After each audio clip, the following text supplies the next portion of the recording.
It's the Friday edition of Bystanders at Newstains, and I welcome you viewers across the globe.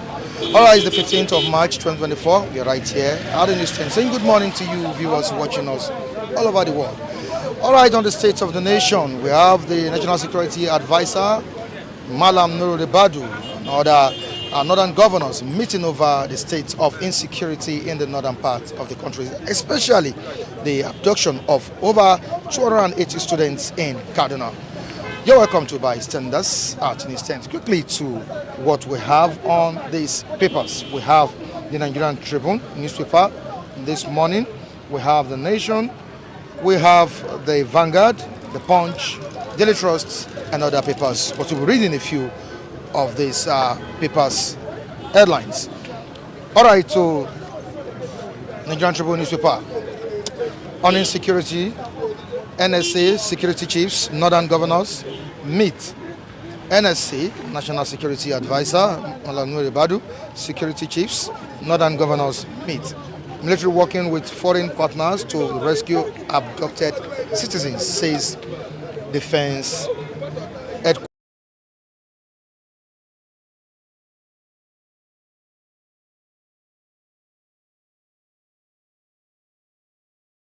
Headquarters. To the next one, Port Refinery to begin production in 2 weeks, says KRE. Says 450,000 barrels of crude oil delivered. Crude oil production increases in Nigeria, Libya. That's what OPEC has said here. To the next one on same paper, alleged budget padding. Article demands immediate probe. Article demands immediate probe. Police recover body parts of murdered Rivers DPO 6 months after. To the next one, which is the Nation newspaper. What do we have on the front page of the Nation newspaper? Federal government eases access to student loan in new proposal. Federal government eases access to student loan in new proposal. We have a sad story here. Olubadan Oba Mahood Olalekan Balogun passes on. The Olubadan of Ibadan is gone. On to the next one, Daily Trust newspaper. Insertions by National Assembly Legal. Insertions by National Assembly Legal, says Bagudo. Akpabio won't resign. Senate spokesman replies PDP. Principal officers received over 200 million naira, says Ali Undume. Article demands probe. To the next story, school abductions. NSA service chiefs, northern governors meet. The last paper, which is the Punch newspaper this morning, school attacks. Bandits demand 1 billion naira for 287 pupils. Issue March 27 deadline. Kidnappers called on Tuesday. Gave us 20 days to raise ransom, says community leader. And we have DHQ saying something here. Hostages held in difficult location used as human shield to prevent bombardment. Politics over. It's time for governance. Tinubu tells governors at Iftar. All right, we have our reviewers here to express the concerns concerning the situation in the country. We are here to dissect issues together. Of course, it's Bystanders at Newstains. Quickly join them. I'll be right back.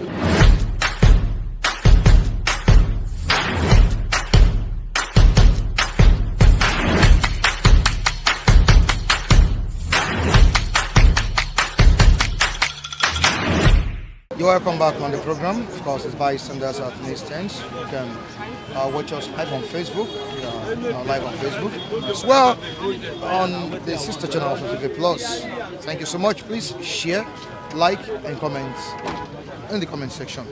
We really appreciate you for joining us today. David, good morning to you. Good morning to you, Mr. Mike Adekole. Thank you so much for joining us on today's edition of this program. Bandits have demanded 1 billion naira for 287 pupils abducted in Kaduna. Yeah. Thank you, Mr. Mike Adekole. It's a welcome development.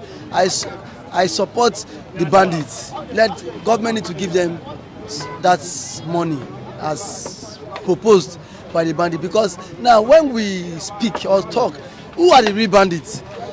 The real bandits are not even those kidnapping our fellow Nigerians. The real bandits are those in the Alo chamber. The real bandits are our senators. Now, do you know that now? What do I mean that who are the real bandits now? A budget about 7.7 trillion has been passed this year. Now, that budget on the 1st of January, on the 13th of March, our budget is finished. Politicians have shared the budget among themselves. So now tell me, who is now the real bandits? So these are the things bandits in the bush will see. They will copy a leaf from him that since these people are milking the nation, taxpayers' money, it is high time we get the share of our own. That is the reason. Because no sensible government will pad budgets. No sensible government will start to share money meant for constituent projects, giving it to senators. Look at the confession yesterday. Senator Abayina said he got 266 million naira. He also claimed that the same president Akpabio got 2.6 billion. How long should we continue in this thing? So I think on this note, the president himself needs to look for money and give to the bandits. Since they have turned Nigeria into a thing of mockery, he has no excuse. Let him give the money to the bandits, because that is it's now against the law to pay ransom to the bandits. Even if are you aware of that? Is that against the law of the land to pay ransom to the bandits? So will he allow the children to die? Since the president is handicapped to protect them, he should pay, because the primary function of the government is to protect life and property. So if you failed in your jurisdiction, then you need to do the other way around. Pay. He should pay it. Body paid underground. So he also should pay. He also should pay, because for the bandit to have that effrontery, that to have that mind to come and say, government, we need from 40 trillion, at least they reduce it to 1 trillion. Sorry, to 1 billion naira. Now the government in their own need to give them. If government cannot give them the money that was being shared recently in the National Assembly among senators, let them collate it together and then give to the bandits. Don't you think by doing that you'll be encouraging these bandits to launch more attack on our schools? By doing that, are we not, by voting criminals, are we not electing more criminals? By giving room for them to go and serve us, are they not robbing us of our constitutional rights? So it is now, I think it should be a give and take. If National Assembly, if the lawmakers are looting, those who can perpetrate evil too, let them continue to and get the money from government.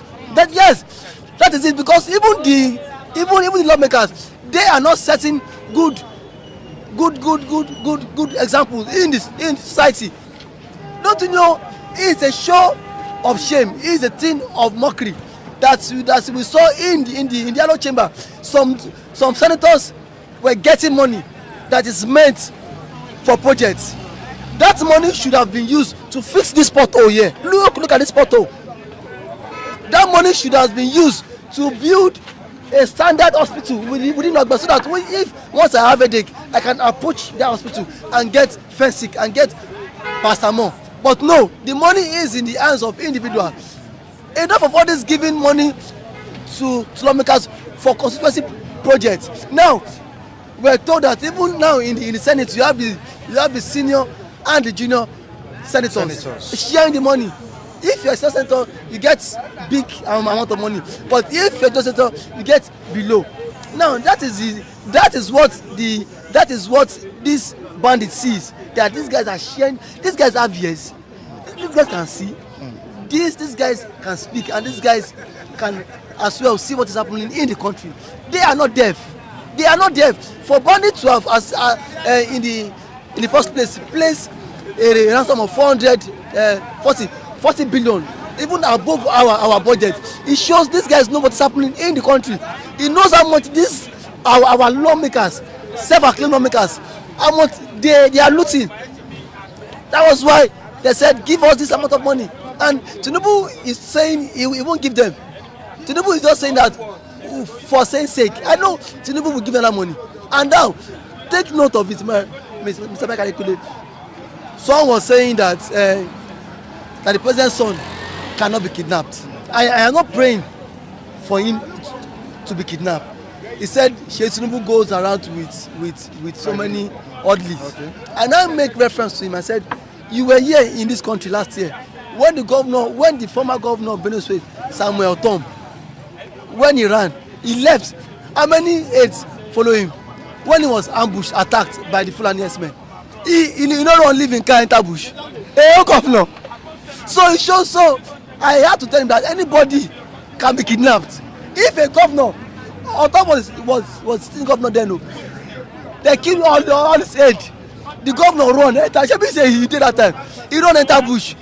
Now he can't tell Nigerians waiting in face. So if a governor could run for 40, who is anybody? The president too can be kidnapped. Don't be surprised. It's not a new thing. No matter the what army or guides who follow the president, don't be surprised. When the guys are ready, they can orchestrate and then kidnap everybody. All right, thank you so much, David. There is a latest development coming from the oil sector as Port Harcourt Refinery is ready to function in 2 weeks. That's what KRE has told us. How do you feel about this development? Mr. Mike, I am not optimistic about that report. I am not happy because I know everything he has said is just bogus. Don't Mr. Mike, don't forget. Let's go down a bit. Let's flash back. The same month, when was the last year deadline? December deadline. Yeah. Now, he said by January ending. Now March, he said by 2 weeks. Let us see it working first before we can applaud them. I cannot always believe in hearsay by 2 weeks. Now, the same refinery, they said that they would import crude oil from either Texas. Let the refinery start working. Enough of all this propaganda. It go work.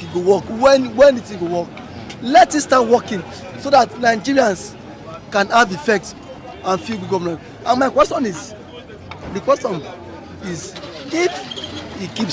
the final kick starts now, will the price of crude oil reduce? Let the NNPC answer that question.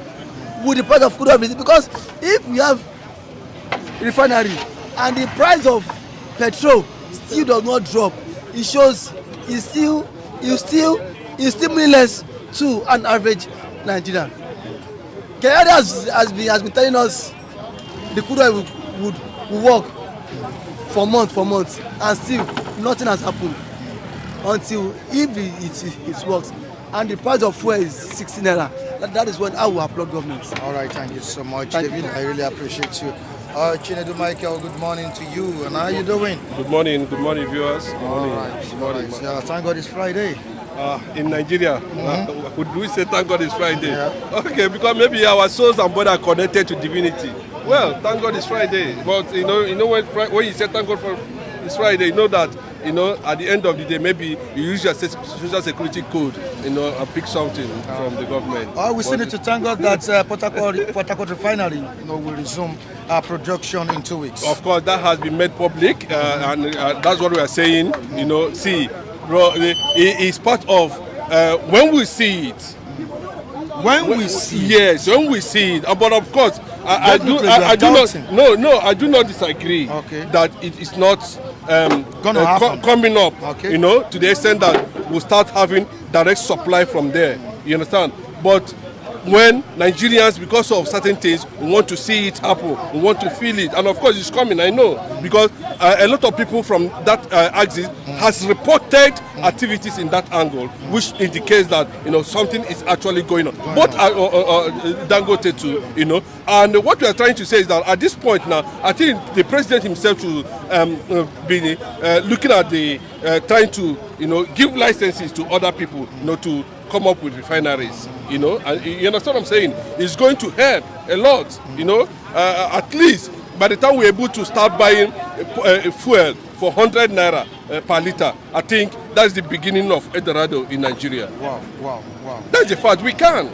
When we forget that we are struggling with direct foreign investment, as a result of the policy being floated, but the federal government should sit tight and mobilize the indigenous companies in various sectors, transport, name them, cement, whatever, agriculture, pump in money to indigenous companies. Let them, build that capacity from the ground, both in the oil sector, so that we can be self-independent first before we start talking of, whether we are going to step into technology, whether we're going to step into science, whether we're going to advance, or even start thinking of going to the moon.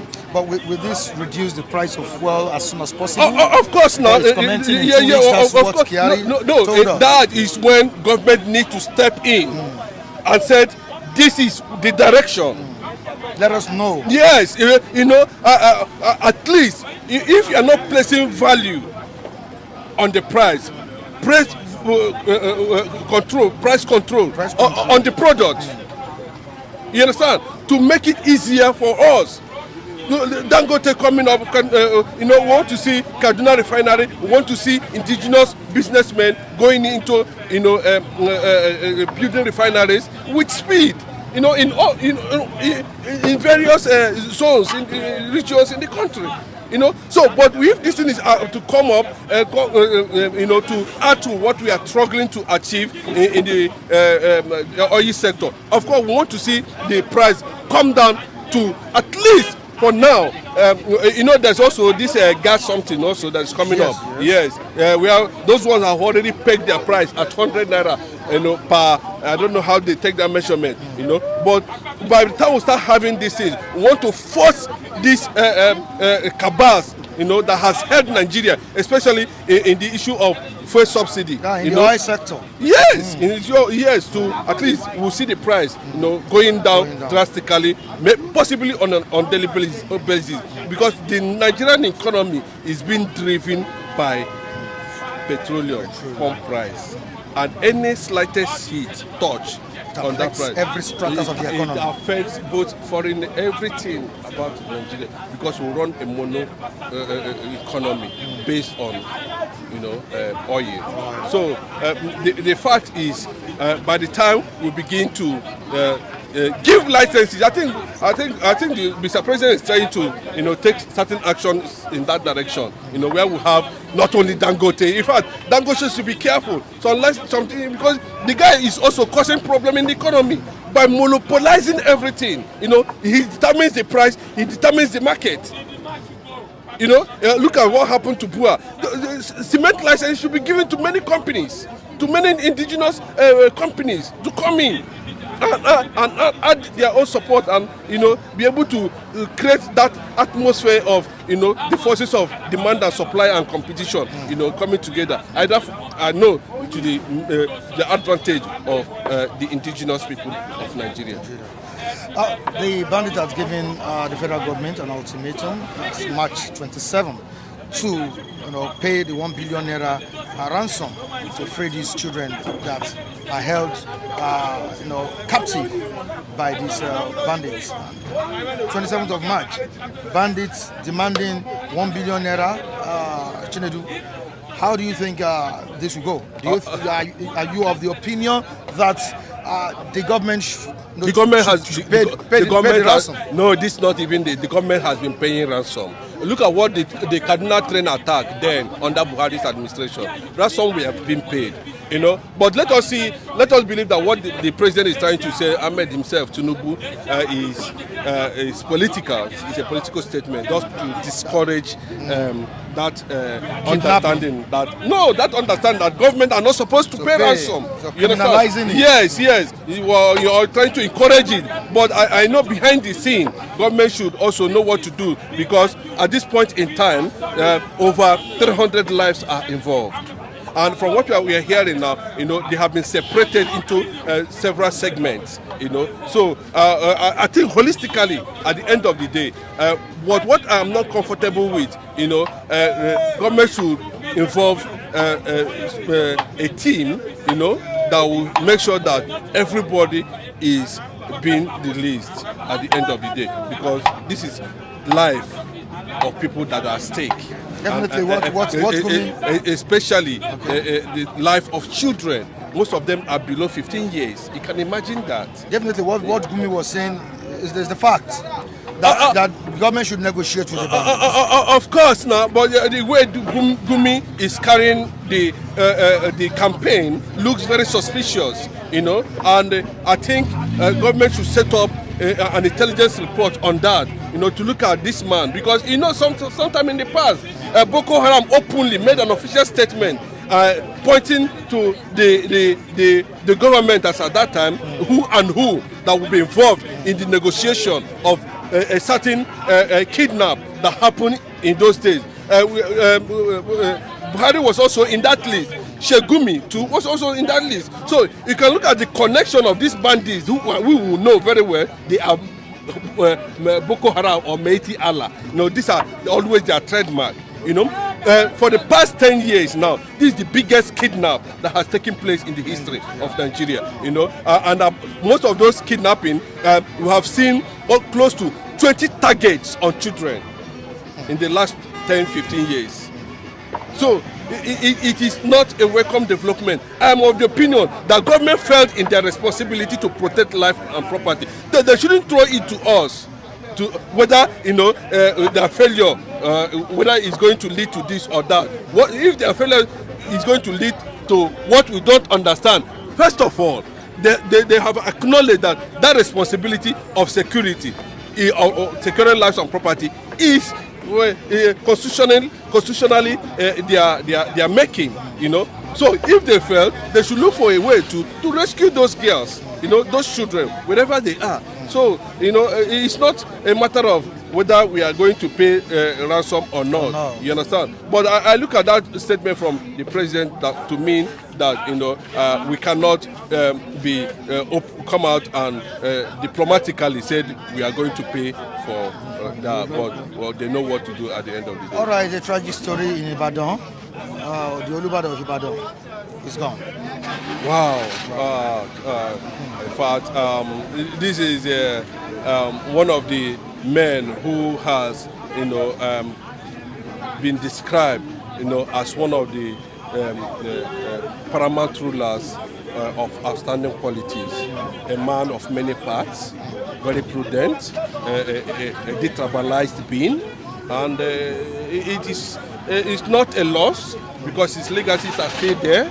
The legacies can be felt by his own people and, of course, Nigeria at large. So it's a moment of celebration. Those kind of people, they don't die. They live to be celebrated because they have lived some certain legacies, in their life and times. So,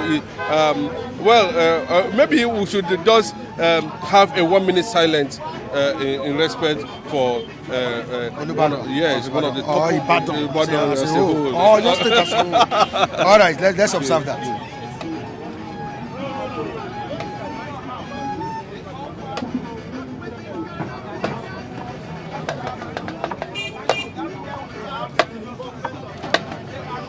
Okay.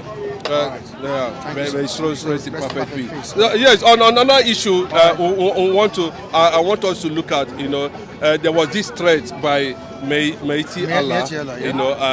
They issued a statement recently where they are trying to, box the federal government. I don't know how they're going to achieve that.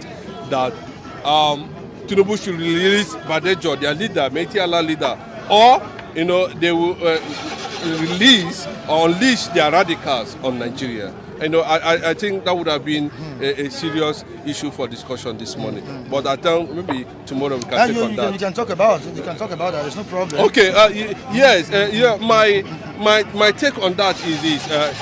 We understand very well that if you look at the military formation now, it looks like we have one Yoruba man as maybe the chief of army staff. As Lagbaja? You understand. And if you look at the commanding units, some of the structure of the army, Fulanis are still there. So if you look at the security architecture in structure in Nigeria, you can still find them in different GOCs, commanding units. So, and they are threatening that, they can shut down Abuja, they can bring down Abuja, and for me, that statement has not gone down well. I don't know whether it was the reason why the president himself made a similar statement, trying to call on 36 governors to give out land to these people, which has been resisted, even by Odua Southwest, themselves, group, telling him openly that, if it happens, they are not going to take it. No governor in this state in Southwest will be allowed to cede an inch of the land to. I don't know why Tinubu is trying to bring that dead policy, that was championed, that made, of course, we know that over 50 billion was given to Meiti Allah under Buhari, and that was how you see them, they come up with a lot of troubling statements, that settles the polity. But the fact is that we don't know why that mandate should come from Tinubu again. For me, it is not worthwhile. It's not something where nobody's going to take. IPOB has issued a statement in that regard. No governor, including the Southwest, no governor. So it should not play. This is not a time for joke. This is a time for serious business. There's a lot of land in the Sambisa forest. Right, you understand? And if you feel that such policy is going to threaten Nigerian interests, restructure Nigeria. Abi, so that nobody could go and step into another man's boundary unnecessarily. All right, thank you so much, Chinedu. I really appreciate that. All right, please. All right, good morning, sir. Good morning. How are you doing, sir? I'm doing fine. All right, Port Harcourt Refinery is to commence operation very, very soon. Just in 2 weeks, that's what Kiari has told us. And how do you feel about the development? Despite the fact that the government failed in its promises to deliver Port Harcourt Refinery last year, December. Yes, good morning, viewers. The issue of government promising completion of Nigeria Refinery for a turnaround maintenance is becoming unbelievable issue to Nigerian citizens, because a lot of promises has been made on this refinery, and yet we have not seen anything. So until we find out that refinery is now functioning, that we can believe on the government promises. That is as simple as that to me. Because I don't believe in hearsay, I don't believe in empty promises. Government of the day has been giving us empty promises and we have not seen anything. So let them allow the refinery to start working, then Nigeria people will not believe in their promise. All right, the governors of the North, the National Security Advisor, Malam Nur Ribadu, and other politicians met over the state of insecurity in the country.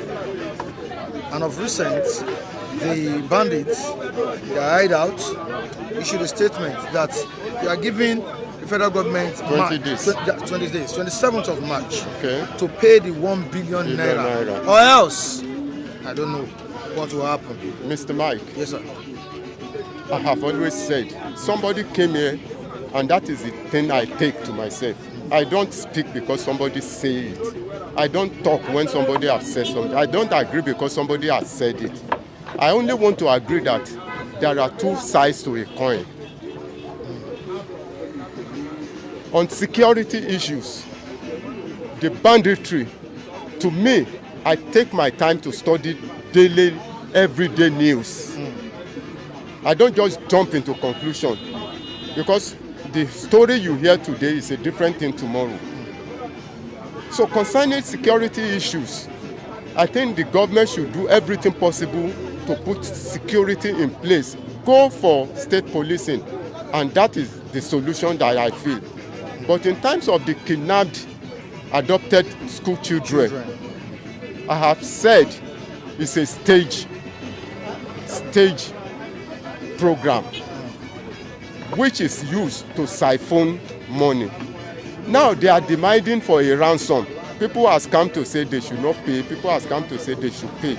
So it is disheartening looking at the children that are just coming up. Now if we say we are not paying, the children life is at stake. If we say we should pay, what step are we taking by not paying that ransom? But I tell you, if the presidency I have seen that when they say they are going to pay, today in today's news, they say Gumi went to the president to negotiate that those people has agreed to collect 1 billion naira. And if that is true, we have always heard about Gumi during Buhari. So what is government doing with Gumi? Is Gumi above the law? How did he know? How did he get to negotiate with all these bandits? Terrorists coming to tell the government that the terrorists has agreed to collect a ransom for the release of those adopted children. So why I say there are two sides to a coin is this. If the presidency disagree to pay that ransom, the children's life is at stake. Let them bring them out. Then the government has been taking too much time to look for a turnaround way to stop at least to stop this issue of banditry in the country. So I think it's a challenge to the president. It's a challenge to him. If he's not doing anything, people will feel he has a hand. Look at the election. You see, people that makes this election reality is the northerners. This day I am beginning to feel that maybe the president has signed some agreement with the northerners that if you go there, this is what you do. If you go there, this is what you do. Without that, he himself wanted to go there. Definitely he will sign that agreement so as to get there. But coming out of it now, after signing that agreement, becomes very difficult for him. Gracing the same thing. If the mediator Allah has told him, look, if you go to this place, you have to allow our people to grace, even in the southwest, in the southeast, which he has just pronounced that the governors should allow them, give them land for their grazing, and which I think that's why I say there are two sides to a coin. Thank you so much for our time. Just quickly have you, Kunle. Good morning to you, and how you doing? Yeah, good morning. Thank God it's a new day, and good morning to the Democrat, the real Democrat there. Kudos to you, Odunlade. Kudos to you, the lady, the only lady on the trench. Jane, kudos to you. Kudos to every one of you there, and kudos to all the guys there, the real Democrats. I salute you. All right, you're welcome once more on the program. It's the 15th of March, 2024. Kunle, Port Harcourt Refinery to commence operation in 2 weeks, says Kyari. The government failed you first time. Yeah, the first time. Yeah, really. December was the date scheduled, for what was the month scheduled for the operation of that refinery. Talking about Port Harcourt. This time around, the government has come out to say it again that in 2 weeks, this refinery will commence operation. Kunle, don't you think the government will let you down once more? About what you just asked me now, I think I have to direct that question now to Malam Kyari. Malam Kyari, stop dishing out dates that is not this, because you are just deceiving people all around.